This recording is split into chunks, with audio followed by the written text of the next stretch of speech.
যেটা বলতেছিলাম, তো এই যে আপনারা মীর কাসেমের কথা খুব বলতেছেন, হ্যাঁ, খুব মনে করেন তাকে, না?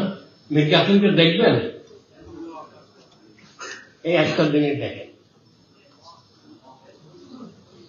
সে জেলে যাওয়ার আগে একদিন দেখলো যে আমি জুতা পরতে সময় লাগতেছে, চট করে তার পকেট থেকে বের করে দিয়েই আমার জুতাটা পরাই দিল এবং আমার পকেটে দিয়ে দিল। আমি এটাকে বুকের কাছে রাখছি।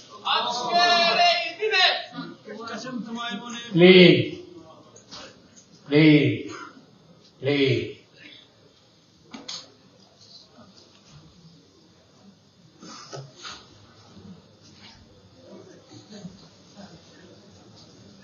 আপনারা অনেকেই কয়েকজনের নাম নিয়েছেন, শহীদ আব্দুল কাদের মোল্লা নামটা নেন নাই, আর আলী আহসান মোহাম্মদ মুজাহিদ